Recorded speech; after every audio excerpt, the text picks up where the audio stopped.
దేవుని పరిశుద్ధ నామమునకు మహిమ కలుగునుగాక. ప్రియులారా, ఈ హోప్ ఫర్ టుడే సందేశాలు మీకు ఆశీర్వాదకరంగా ఉంటున్నందుకు దేవునికి స్తుతులు చెల్లిస్తూ, ఈరోజు హోప్ ఫర్ టుడే సందేశములోనికి మిమ్మలను ప్రేమపూర్వకంగా ఆహ్వానిస్తున్నాను. ఈరోజు ఋతు గ్రంథము 2వ అధ్యాయము 16వ వచనాన్ని మీ కొరకు చదువుతున్నాను. ఆమె కొరకు పిడికెళ్ళు పడవేసి ఆమె ఏరుకొనున్నట్లు విడిచిపెట్టుడి, ఆమెను గద్దింపవద్దని తన దాసులకు ఆజ్ఞాపించను. ఇప్పుడు చదివిన వాక్య భాగం జరుగుతున్న సమయంలో రూతు చాలా దయనీయమైన స్థితిలో ఉంది. ఏమీ లేని స్థితిలో తన అత్తను కూడా పోషించవలసిన అవసరత ఆమెపై ఉంది. అలాంటి స్థితిలో రూతు పొలములోనికి పరిగా ఏరుకోవడానికి వెళ్ళింది. ఈ ఉత్తరాంధ్ర ప్రాంతంలో దానిని నేకులు ఏరుకోవడం అంటారు. అలాగే బైబిల్లో పరిగె ఏరుకొనుటనుంది. అలాగూ ఆమె పరిగె ఏరుకోవడానికి వెళ్ళింది. పరిగె అంటే చేలో పంటంతటిని సమకూర్చేటప్పుడు పొరపాటున రాలిపోయిన కంకెలు ఏమైనా ఉంటే వాటిని వెనక పేదవారు వచ్చి ఏరుకుంటూ ఉండేవారు. అది పరిగె ఏరుకొనుట అంటారు. రూతు ఆ పొలములో పరిగె ఏరుకుంటూ ఉండగా ఆ పొలము యజమాని బోయజు అక్కడికి వచ్చాడు. బోయజు ఆమెను గురించి వివరాలు అడిగాడు. వివరాలు అడిగి ఆ పనివారిని పిలిచి ఆ మాట చెప్పాడు. ఏమనంటే, ఆమె ఏరుకొనున్నట్లు విడిచిపెట్టుడి, ఆమె కొరకు పిడికెళ్ళు పడవేసి ఆమె ఏరుకొనున్నట్లు విడిచిపెట్టుడి అన్నాడు. న్యూ స్టాండర్డ్ అమెరికన్ బైబిల్ అనే వెర్షన్లో ఏముందంటే, you are to purposely slip out for her some grain from the bundles and leave it so that she may glean. ఉద్దేశపూర్వకంగా కొన్ని కంకెలు విడిచిపెట్టమన్నాడు. ఏదో పొరపాటున రాలిపోయినవి కావు. రూతు కొరకు ఉద్దేశపూర్వకంగా కొన్ని మంచి కంకెలు విడిచిపెట్టమన్నాడు. ఆ విడిచిపెట్టమన్నప్పుడు అవి విడిచిపెడితే రూతు వాటిని తీసుకొని తాను పోషించబడడానికి, అత్త పోషించబడడానికి కూడా ఆ కార్యము ఉపయోగపడింది. ప్రియులారా, ఇక్కడ గమనించాలి, రూతు చాలా దయనీయమైన స్థితిలో ఉండగా ఒకవేళ ఆమెకున్న విశ్వాసాన్ని బట్టి, ఆమెకు దేవుని సన్నిధిలో ఆమె ఉన్న పరిస్థితిని బట్టి దేవుని సన్నిధిలో ప్రార్థిస్తూ ఉండొచ్చు. ప్రభువా, నాకు ఒక మంచి అవకాశం కావాలి, give me a good break lord అని ప్రార్థన చేస్తూ ఉండొచ్చు. అలాంటి గుడ్ బ్రేక్ దేవుడు రూతుకిచ్చాడు. అలాంటి ఒక మంచి అవకాశాన్ని దేవుడు రూతుకిచ్చాడు. ఆ బోయజు దృష్టిలో రూతు పడడం, బోయజు రూతును చూసి ఇంప్రెస్ అయ్యి రూతు నడవడిక కానీ, రూతు మేనరిజం కానీ అవన్నీ చూసి బోయజు ఇంప్రెస్ అయ్యి ఆమె కొరకు ఉద్దేశపూర్వకంగా కొన్ని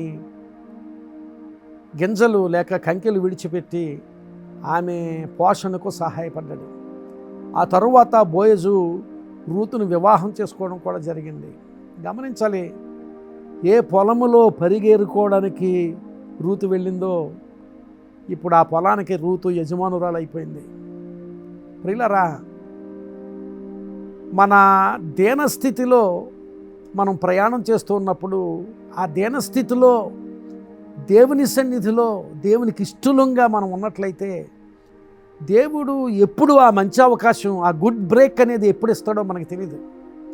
రూతు ఆ పొలంలోనికి వెళ్ళినప్పుడు ఆ పొలం ఎవరిదో రూతుకు తెలీదు. ఆ పొలంలోనికి వెళితే ఈ మంచి అవకాశం అనేది ఒకటి వస్తుంది అని రూతుకు తెలీదు. కానీ అక్కడికి వెళ్ళింది దేవుని మీద ఆధారపడే స్త్రీగా, తన దేశాన్ని విడిచిపెట్టి నిజమైన దేవుడు ఎక్కడున్నాడో ఆ దేశానికి, ఆ దేవుని కొరకు, ఆ దేవుని నమ్ముకున్న కుటుంబం కొరకు వచ్చి అక్కడ దేవుని సన్నిధిలో అంత భక్తి విశ్వాసాలు కనుపరుస్తున్న స్థితిని బట్టి దేవుడు ఆ ఒక మంచి అవకాశం, ఏ గుడ్ బ్రేక్ రూత్కి ఇచ్చాడు. పాత నిబంధన గ్రంథంలో యోసేపు కథనం మనకు తెలుసు. యోసేపు కూడా అలాగే ఎంతో శ్రమ మధ్య, జీవితంలో ఎన్నో ఒడిదుడుకుల మధ్య దేవుడు యోసేపుకు మంచి అవకాశాలు ఇచ్చాడు. అసలు యోసేపు చెరలోనికి కొనిపోబడడం, యోసేపు పోతీఫరాకు అమ్మబడడం, అదంతా చూసినప్పుడు యోసేపుకు ఇంత శ్రమ ఎందుకు వచ్చింది అనిపిస్తుంది.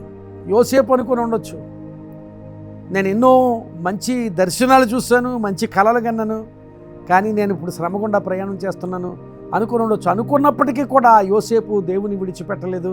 దేవుడు తనకు తోడై ఉండే జీవితాన్ని యోసేపు జీవించాడు. దానిని బట్టి దేవుడు యోసేపుకు అలాంటి గుడ్ బ్రేక్స్, మంచి అవకాశాలను దయచేశాడు. పోతీఫరా ఇంటిలో కూడా ఉన్నతమైన స్థితిని ఇచ్చాడు. ఒకవేళ అక్కడ మరలా శ్రమ ఎదురైనా తర్వాత చెరలో ఉన్నప్పటికీ కూడా రాజు అయిన ఫరో దృష్టిలోనికి వెళ్ళడానికి ఒక బ్రేక్ ఇచ్చాడు దేవుడు, ఒక అవకాశం ఇచ్చాడు. ఆ ఫరో దృష్టిలోకి ఎప్పుడైతే వెళ్ళాడో ఫరో అతనిని ఆ దేశం మీద రెండవ వానిగా, ఇంచుమించుగా ప్రధానమంత్రిగా చేశాడు. ప్రియులారా, గమనించాలి, మన జీవితాల్లో దేవుని మీద ఆధారపడి బ్రతుకుతూ ఉండగా మనకెప్పుడు అలాంటి గుడ్ బ్రేక్స్ వస్తాయో మనకు తెలియదు. ఒకవేళ రేపే రావచ్చు, కొంతకాలం పట్టవచ్చు. ఈ దినాన్ని నీవు దేవుని మీద ఆధారపడి ఉండడంలో నిరుత్సాహపడకుండా, లేక నీరసించిపోకుండా, ఇంకా నాకు మంచి అవకాశం రాలేదు, ఇంకా మంచి అవకాశం రాలేదు అని నీరసించిపోకుండా, నువ్వు దేనికోసం కనిపెడుతున్నావో, ప్రమోషన్ కోసం కనిపెడుతున్నావా, ఉద్యోగం కోసం కనిపెడుతున్నావా, అప్పులు తీర్చబడాలని కనిపెడుతున్నావా, లేక నీ బిడ్డల జీవితాలు స్థిరపడాలని కనిపెడుతున్నావా, ఇంటిలో సమాధానం కావాలని కనిపెడుతున్నావా, లేక కోర్టు కేసులు సమస్య పోవాలని కనిపెడుతున్నావా, దేనికోసం కనిపెడుతున్నావో, లేక నీ శరీరంలో ఆరోగ్యం కోసం కనిపెడుతున్నావా, దేనికోసం కనిపెడుతున్నప్పటికీ దేవుని మీద ఆధారపడి విశ్వాసం విడిచిపెట్టకుండా భక్తి శ్రద్ధలతో దేవుని సన్నిధిలో ముందుకు కొనసాగుతూ ఉన్నప్పుడు దేవుడు ఏదో ఒక సమయంలో ఆ గుడ్ బ్రేక్ని దేవుడు తప్పకుండా ఇస్తాడు. ఆ గుడ్ బ్రేక్ ఇచ్చిన తర్వాత నీ జీవితం నీవు ఆశీర్వదించబడడం మాత్రమే కాదు, నీ కుటుంబానికి, సంఘానికి, నీ చుట్టూ ఉన్న సమాజానికి, నువ్వు పనిచేసే స్థలంలో నీ కొలీగ్స్కి ఏమిటి, ఇంకా అనేక మందికి ఆశీర్వాదకరంగా ఉండగలిగేటట్లుగా దేవుడు నీకు సహాయం చేస్తాడు. అలాంటి గుడ్ బ్రేక్స్ కోసం, మంచి అవకాశాల కోసం నిలకడగా దేవుని మీద ఆధారపడి కనిపెట్టి ఆశీర్వదించబడాలి. అట్టి ఆశీర్వాదాలు నువ్వు పొందుకోగలిగేటట్లుగా దేవుడు నీకు సహనాన్ని, కనిపెట్టే ఆశీర్వాద స్థితిని కలుగు చేయనుగాక. ఆమేన్. ప్రార్థన చేసుకుందాం. కృపగలిగిన మా ప్రభువా, పరిశుద్ధుడైన మా తండ్రి, నిజమే ప్రభువా, రూతు అనుకోకుండానే ఒక మంచి అవకాశాన్ని పొందుకుంది ప్రభువా. మా జీవితాల్లో కూడా అలాంటి మంచి అవకాశాలు నీవు దాచి ఉంచుతావు. ఆ మంచి అవకాశాలు పొందుకునే వరకు మేము భక్తి శ్రద్ధలతో, విశ్వాసంతో నీ సన్నిధిలో కొనసాగగలిగే అనుభవాలు మాకు అందరికీ దయచేయమని ప్రార్థన చేస్తున్నాం.